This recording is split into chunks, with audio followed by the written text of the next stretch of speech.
Breaking news చూస్తున్నారు. కడపలో corona కలకలం రేపింది. రిమ్స్ హాస్పిటల్లో 2 కేసులు నమోదయ్యాయి. డీటెయిల్స్ గోప్యంగా ఉంచింది వైద్య శాఖ. జిల్లా వైద్యాధికారి ఫోన్ లిఫ్ట్ చేసిన అంశానికి సంబంధించి ఫోన్ లిఫ్ట్ చేసిన అంశం ప్రస్తుతం తీవ్ర చర్చాంశంగా మారుతోంది. ఎందుకంటే అక్కడ జిల్లా వైద్యాధికారి ఫోన్ లిఫ్ట్ చేయటం లేదు అని చెప్పి, ఇది నేనంటున్న మాట కాదు, అక్కడ వినిపిస్తున్న ఆరోపణలు.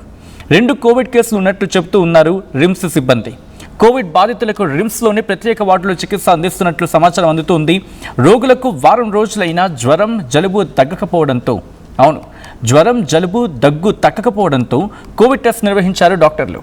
ఇటీవల అనారోగ్యంతో మృతి చెందిన రాజంపేట వాసి కూడా కరోనాతోనే మరణించినట్లు వైద్యులు అనుమానం వ్యక్తం చేస్తున్నారు. ఇంత జరుగుతూ ఉంటే డిహెచ్ఓ మొద్దు నిద్రలో ఉన్నారు అని చెప్పి ప్రజలు విమర్శిస్తున్న సందర్భం. మరి దీని మీద ఇప్పటికైనా రియాక్ట్ అవుతుందా? ఆర్టీవీ కథనం చూసి ఇప్పటికైనా ఆ మొద్దు నిద్రలో ఉన్న అధికారులు లేస్తారా? కరోనా ఎంతటి విపత్తును సృష్టించిందో ఒక రెండు మూడేళ్ళు వెనక్కి వెళ్తాం.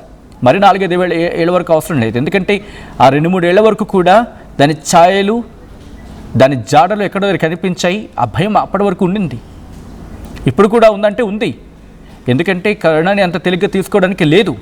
ఆ మ్యూటేషన్స్, ఒక సివియర్ మ్యూటేషన్ కనుక జరిగిందా, ఒక సివియర్కి సంబంధించి తట్టుకోవడం కష్టం అవుతుంది. అప్పుడు మళ్ళీ కడపలో కరోనా కలకలం రేగింది. రిమ్స్ హాస్పిటల్లో 2 కేసులు నమోదయ్యాయి. డీటెయిల్స్ గోప్యంగా ఉంచారు వైద్య శాఖ అధికారులు. జిల్లా వైద్యాధికారి ఫోన్ లిఫ్ట్ చేయడం లేదనే ఆరోపణలు ఉన్నాయి. 2 కోవిడ్ కేసులు ఉన్నట్లు చెప్తున్నారు రిమ్స్ సిబ్బంది. కోవిడ్ బాధితులకు రిమ్స్లోని ప్రత్యేక వార్డులో చికిత్స అందిస్తున్నట్లు తెలుస్తోంది. రోగులకు వారం రోజులైనా జ్వరం జలుబు దగ్గు తగ్గకపోవడంతో కోవిడ్ టెస్ట్ చేశారు డాక్టర్లు. ఇటీవల అనారోగ్యంతో మృతి చెందిన రాజంపేట వాసి కూడా కరోనాతోనే మరణించినట్లు వైద్యులు అనుమానం వ్యక్తం చేస్తూ ఉంటే, ఇంత జరుగుతూ ఉన్నా డిహెచ్ఓ ముద్దు నిద్రలో ఉన్నారని చెప్పి అక్కడ ప్రజలు విమర్శించడం అక్కడ పరిస్థితికి అర్థం పడుతుంది.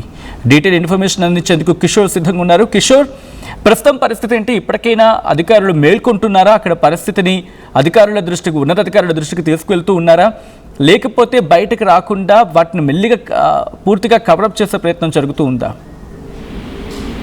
సచిన్, ఏదైతే కడప జిల్లాలో మళ్ళీ కరోనా విస్తరించబోతుందన్నటువంటి భావన అటు సర్వత్రా వ్యక్తమవుతున్న పరిస్థితి. ఈ నేపథ్యంలో కూడా ఇప్పటికే 2 కేసులు నమోదైనటువంటి సమాచారం. రిమ్స్ లో చికిత్స పొందుతున్నారు. వివరాలను కూడా అటు వైద్య శాఖ అధికారులు కూడా గోప్యంగా ఉంచిన పరిస్థితి. జిల్లా వైద్య శాఖ అధికారికి ఆర్టీవీ స్వయంగా ఫోన్ చేసింది. ఆర్టీవీ స్వయంగా ఫోన్ చేసినప్పటికి కూడా ఆయన ఫోన్ లిఫ్ట్ చేసి సమాధానం చెప్పని పరిస్థితి. మరోవైపు 2 కేసులు నమోదైనట్టు కూడా మనం సాయంత్రం అక్కడికి వెళ్ళాము. ఆ ప్రాంతంలో ఏదైతే రిమ్స్ పరిసర ప్రాంతానికి ఆర్టీవీ వెళ్ళడం జరిగింది. ఆర్టీవీ వెళ్ళిన తర్వాత కూడా అక్కడ ఉన్నటువంటి వైద్య సిబ్బంది కూడా కొంత బెదిరించడం జరిగింది. ఏం చచ్చిపోతావా అంటూ కూడా వాళ్ళు నిలదీసినటువంటి పరిస్థితి. అంటే డైరెక్ట్ గా మనం కోవిడ్ లోపలికి వెళ్తున్న క్రమంలో కూడా ఒక్కసారి కూడా అక్కడ ఉన్నటువంటి వైద్య సిబ్బంది వార్నింగ్ ఇచ్చారు. ఏం చనిపోవాలని ఉందా నీకంటూ కూడా చెప్పిన పరిస్థితి. అంటే ఒక రకంగా ఏదైతే వార్డులో కోవిడ్ కేసులు ఉన్నాయి, నువ్వు ఎలా వెళ్తావు అన్నట్టు కూడా వాదన కూడా కొంత జరిగిన పరిస్థితి. అంటే ఒక రకంగా కోవిడ్ కేసులు ఉన్నాయన్న సమాచారం ఉన్నప్పటికీ కూడా వైద్య సిబ్బంది ఎక్కడా కూడా అటు కోవిడ్ కేసులు నమోదైనటువంటి విషయాన్ని బయట గోప్యంగా ఉంచినటువంటి పరిస్థితి. అంటే ప్రధానంగా వైద్య శాఖ దాదాపు కడప జిల్లా వ్యాప్తంగా 5 కేసులు నమోదయ్యంటూ కూడా ఒక రకంగా సోషల్ మీడియాలో చెక్కలు కొడుతున్న పరిస్థితి. కానీ అక్కడ ఇద్దరికి వైద్య సేవలు అందిస్తున్నటువంటి పరిస్థితి ప్రధానంగా కనిపించింది. ఒకరైతే చికిత్స మెరుగుపడిన తర్వాత డిశ్చార్జ్ చేశామని కూడా కొంత అక్కడ ఉన్నటువంటి సిబ్బంది చెప్తున్న పరిస్థితి. అంటే జలుబు, జ్వరం, దగ్గు, అంటే వాసన తెలియకపోవడం. అంటే ప్రధానంగా కోవిడ్ లక్షణాలు ఎలా ఉంటాయంటే జ్వరము, జలుబు, అదేవిధంగా దగ్గు, అంటే వాసన తెలియకపోవడం. అంటే మనం ఏది తీసుకున్నా కూడా అది వాసన తెలియకపోవడం. అంటే ఇవి కోవిడ్కి సంబంధించిన లక్షణాలు ఉంటాయన్నటువంటి భావన గతంలో మనం చూసాం. దాదాపు 100ల సంఖ్యలో కూడా మరణాలు నమోదైనటువంటి పరిస్థితి. అంటే ఓ రకంగా ఇలాంటి పరిస్థితుల నేపథ్యంలో వైద్య శాఖ కొంత అప్రమత్తం కావాల్సినటువంటి అవసరం ఉంది. అప్రమత్తం కావాల్సినటువంటి వైద్య శాఖ ఎక్కడ కూడా అటు స్పందించినటువంటి దాఖలాలు లేవు. అంటే వారం రోజులుగా జలుబు తగ్గకపోవడం, వాళ్ళు టెస్టింగ్ నిర్వహించిన తర్వాత ఒక్కసారిగా కరోనా ఉండొచ్చు అన్నటువంటి భావన వ్యక్తం కావడంతో కూడా ఒక్కసారిగా కూడా వాళ్ళంతా కూడా భయాందోళనకు గురవుతున్న పరిస్థితి. మరోవైపు రాజంపేటకు సంబంధించినటువంటి ఒక వ్యక్తి కూడా ఇటీవల కాలంలో వేలూరులో చికిత్స చేయించుకున్నారు. అతను కూడా కరోనా సోకి మృతి చెందాలన్నటువంటి భావన కూడా అటు డాక్టర్లు, వైద్యులు వ్యక్తం చేస్తున్నటువంటి పరిస్థితి కనిపిస్తుంది. కాబట్టి ఖచ్చితంగా ఏదైతే ఈ కరోనా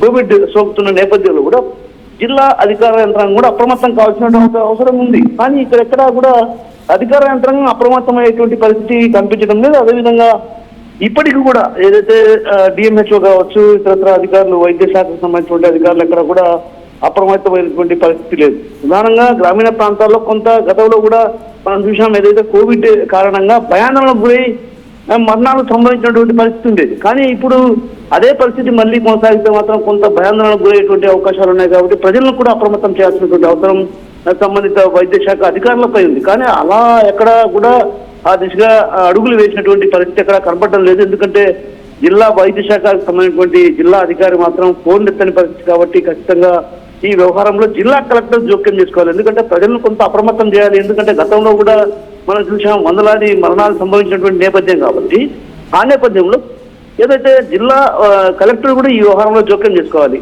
ఒక రకంగా ఇప్పటికే అటు రిమ్స్ లో దాదాపు 2 చికిత్స పొందుతున్నారు. అంటే ఇక్కడ ఒక చిన్న క్లారిటీ ఇచ్చే ప్రయత్నం, అయితే కన్ఫ్యూషన్ ని క్లియర్ చేసే ప్రయత్నము.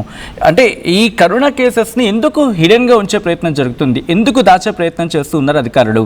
అక్కడ సిబ్బంది కావచ్చు, లేకపోతే అక్కడ ఉన్న ఇన్ఫాక్ట్ అక్కడ ఉన్న ప్రజలు కావచ్చు, ఏమంటున్నారు? అంటే ఈ దాచడం వెనకాల కారణం ఏమై ఉండొచ్చు? అంటే కొంత ఏదైతే ప్రజలు కూడా ఒక్కసారిగా కరోనా కేసులు నమోదయ్యాయంటే కొంత భయపడే అవకాశాలు కూడా లేకపోలేదు. ఎందుకంటే గతంలో మనం చూసాం, ఏదైతే కరోనా అన్నంగానే పెద్ద ఎత్తున భయాందోళనకు గురైనటువంటి పరిస్థితి, భయాందోళనకు గురైనటువంటి మరణాలు సంభవించాయి. కాబట్టి కొంత వైద్యులు గోప్యంగా వచ్చినటువంటి పరిస్థితిని పక్కన పెడితే, ప్రధానంగా ఇప్పుడు కేసులు నమోదైనటువంటి విషయం చిన్నగా సోషల్ మీడియా కావచ్చు, ఇతరత్ర నుంచి బయట పొక్కే అవకాశాలు ఉన్నాయి. కాబట్టి నేనేమంటున్నానంటే ఇక్కడ ప్రధానంగా వైద్య శాఖ కీలక పాత్ర పోషించాలి. ఎందుకంటే గ్రామీణ ప్రాంతాల్లో కొంత భయాందోళనకు పోయేటువంటి అవకాశాలు ఉన్నాయి. గతంలో మనం చూసాం, వందలాది మరణాలు సంభవించాయి. కాబట్టి వైద్య శాఖ అధికారులు దీన్ని అప్రమత్తం చేయాలి. ఎందుకంటే గ్రామీణ ప్రాంతాల్లో కొంత పారిశుద్ధ్యం లోపించే అవకాశాలు ఉన్నాయి. కాబట్టి ఆ ప్రాంతంలో ఎక్కడైనా వైరస్ సోకే అవకాశాలు ఉన్నాయి. ఎందుకంటే కోవిడ్కి సంబంధించినటువంటి వైరస్ ఇంకా చనిపోలేదన్నటువంటి వాదనలు కూడా అటు పలువురు శాస్త్రవేత్తలు కూడా వ్యక్తం చేసినటువంటి పరిస్థితి ఉంది.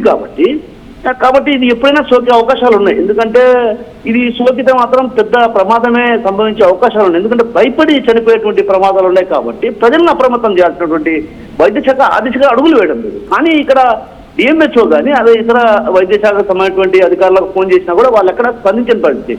ఈ వ్యవహారంలో ప్రధానంగా జిల్లా కలెక్టర్ జోక్యం చేసుకోవాలి. ఎందుకంటే ప్రజలు కొంత కరోనా కేసులు నమోదైనటువంటి విషయం తెలిసిన వెంటనే కొంత భయాందోళనకు గురే అవకాశాలు ఉన్నాయి. అదేవిధంగా గ్రామీణ ప్రాంతాల్లో పారిశుద్ధ్యం లోపం ఎక్కువగా ఉంటుంది. కాబట్టి ఆ ప్రాంతాల్లో ప్రత్యేకమైన దృష్టి సారించి పారిశుద్ధ్య నివారణ చర్యలు చేపట్టాల్సినటువంటి అవసరం ఉంది. కాబట్టి ఆ దిశగా అడుగులు వేయాల్సినటువంటి అవసరం ఎంతైనా ఉంది.